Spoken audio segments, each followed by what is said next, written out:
Bismillahirrahmanirrahim. Assalamualaikum warahmatullahi wabarakatuh. Alhamdulillah, pada kesempatan kali ini kami dari kelompok 6 yang beranggotakan Wildan Hafidz Al-Munir dan Yerin Tri Agustina akan membahas presentasi mengenai pendekatan teologis dalam studi Islam.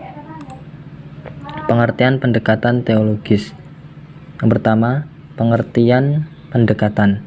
Pendekatan dapat diartikan sebagai suatu paradigma atau perspektif dengan menggunakan disiplin ilmu, tergantung dengan kejadian yang menjadi fokus kajiannya. Yang kedua, pengertian teologis. Teologi adalah ilmu yang membahas mengenai ketuhanan dan segala sesuatu yang berhubungan dengannya, juga membahas tentang manusia dengan Tuhan dan hubungan Tuhan dengan manusia. Dari kedua kata tersebut dapat digabungkan menjadi satu, yaitu pendekatan teologis. Memiliki makna tersendiri. Pendekatan teologis berarti cara pandang pada suatu masalah mengenai ketuhanan dengan menggunakan norma-norma agama atau simbol-simbol keagamaan yang ada. Pengertian pendekatan teologis dalam studi Islam. Teologi dalam Islam disebut sebagai tauhid. Kata tauhid mengandung arti satu atau esa, dan selanjutnya teologi Islam juga disebut ilmu al-kalam. Ilmu kalam adalah ilmu yang membahas suatu pokok sebagai suatu akidah tentang keesaan Allah Subhanahu wa taala, wujud dan sifat-sifatnya, rasul-rasulnya, kitab-kitabnya, dan sebagainya, yang diperkuat dengan dalil-dalil akal yang meyakinkan. Ilmu kalam memiliki model berpikir agamis dengan menempatkan wahyu sebagai sumber yang pertama dan utama, sedangkan akal adalah sarana penguat saja. Sejarah perkembangan pemikiran teologi Islam. Perkembangan teologi Islam di dunia Islam dibagi ke dalam 3 periode, yang mana dalam setiap zaman teologi Islam tersebut memiliki karakteristik atau ciri-ciri tersendiri. Zaman tersebut meliputi zaman klasik pada 650 sampai 1250 Masehi, zaman pertengahan dari 1250 sampai 1800 Masehi, dan zaman modern dari 1800 dan seterusnya. Pada zaman klasik ini berkembang teologi sunatullah. Sunatullah adalah hukum alam yang diibaratkan atau disebut natural laws. Bedanya natural laws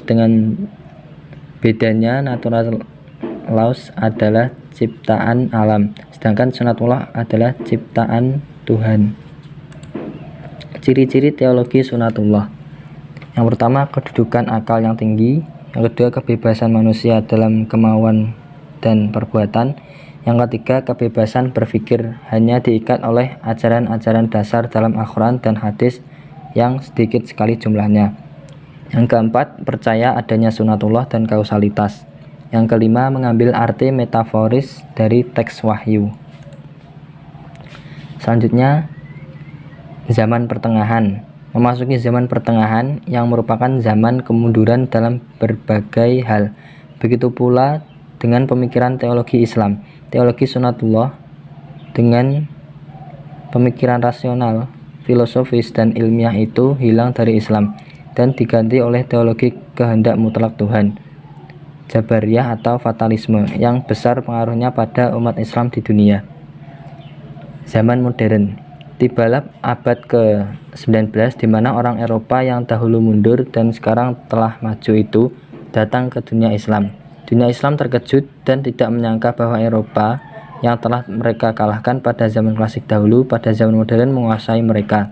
Kerajaan Turki Utsmani, negara adikuasa pada zaman pertengahan, mulai mengalami kekalahan-kekalahan dalam peperangannya di Eropa. Napoleon Bonaparte dalam masa 3 minggu dapat menguasai seluruh Mesir pada tahun 1798 Masehi.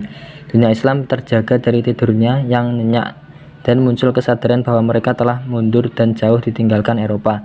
Muncullah kemudian ulama dan pemikir-pemikir Islam dengan ide-ide yang bertujuan memajukan dunia Islam dan mengejar ketertinggalan dari barat sampai sekarang.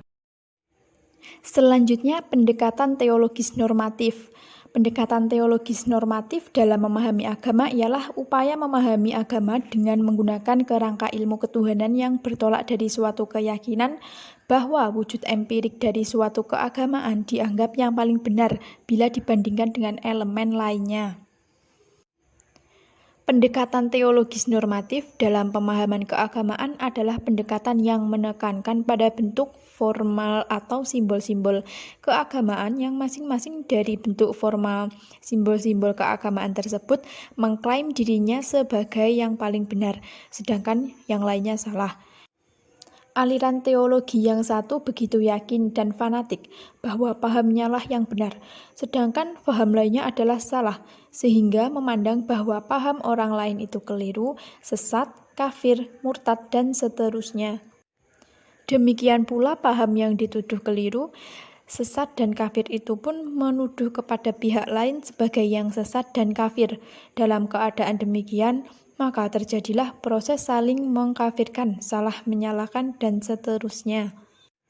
Selanjutnya, teologi antroposentris sebagai alternatif, sebagai upaya untuk mengatasi tindak kekerasan yang terjadi di antara umat beragama atau umat seagama yang berbeda mazhab, maka pemikiran teologi yang menggunakan pendekatan normatif yang justru mendorong lahirnya tindak kekerasan di antara pengikutnya di atas haruslah dirubah. Dari pendekatan teologi yang cenderung teosentris, dirubah menjadi pendekatan teologi yang bercorak antroposentris, dan dari yang selama ini hanya bersifat ilahiyat atau metafisika harus diarah menjadi persoalan insaniat atau humaniora dan tarihiyat atau sejarah. Pendekatan teologi antroposentris adalah pendekatan teologi yang berupaya memahami kondisi empirik manusia yang pluralistik. Pendekatan teologi antroposentris tentu saja tidak bermaksud mengubah doktrin sentral tentang ketuhanan, tentang keesaan Tuhan, melainkan suatu upaya untuk reorientasi pemahaman keagamaan, baik secara individual maupun kolektif dalam menyikapi kenyataan-kenyataan empirik menurut perspektif ketuhanan. Dengan kata lain, teologi antroposentris dimulai dengan melihat kehidupan manusia di dunia dan di akhirat, dan tidak hanya mengakui satu konsep metafisika tentang berbagai hal mengenai pemikiran keagamaan. Sekian yang dapat kami sampaikan, kurang lebihnya mohon maaf. Wassalamualaikum warahmatullahi wabarakatuh.